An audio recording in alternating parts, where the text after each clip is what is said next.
Oydut. Ey bola, tish doktoriga borsang-chi. 10 marta aytdim.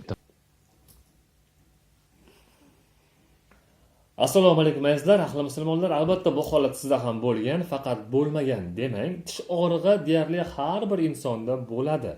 Tish favqulodda og'rib qoladi, bexosdan og'rib qoladi. Siz kutmagan vaqtlarda, vaziyatlarda, tug'ilgan kunlarda, xursandchiliklarda og'rib qoladi.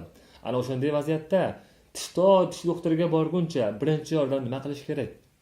Sizga 2 ta 3 ta maslahatlarim bor. Shuni qilsangiz, tishning og'rig'idan xalos bo'lasiz. 3-4 soatga bo'lsa ham.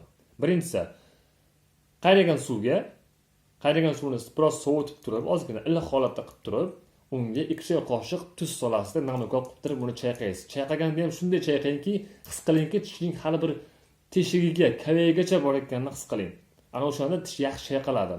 Yiringlagan holat bo'lishi mumkin, yiringni oldini oladi, tozalaydi mikroblardan. Keyingisi esa chesnok. Chesnokni maydalab turib, o'sha og'riyotgan tishingizga bosasiz. Bu ham juda ham katta samara, foyda beradi. Va uchinchisi, piyoz yordamida ham tishda og'riqni qoldirish mumkin. Piyozni ham maydalab turib, suvni paxtaga shimdirib turib, og'riyotgan tishingizga bosasiz. Bosib turasiz 2-3 soniya, 2-3 daqiqa bosib turasiz.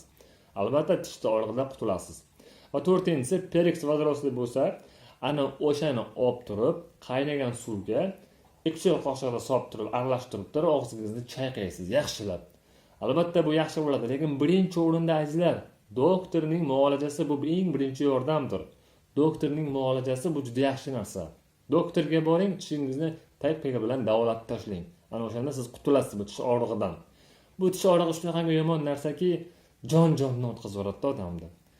Birov bilan gaplashgingiz kelmay qoladi, birovni eshitgingiz kelmay qoladi, birov gapirsa yoqmaydi, uxlalmaysiz. Albatta bu men bergan maslahatlarim tish doktoriga borguncha bo'ladigan maslahatdir. 3-4 soatga bo'lsa ham tishingizni qoldirib turadi, lekin bu doimiy emas azizlar. Shuning uchun ham aytganlarimga amal qilsangiz, albatta juda yaxshi bo'ladi.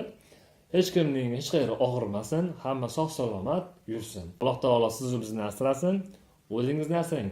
Agar video sizga yoqqan, foydali bo'lsa, like bosib, kommentariyada o'z fikringizni yozib qoldiring azizlar. Kutaman. Va obuna bo'lishni unutmang. Sog' bo'ling, salomat bo'ling azizlar.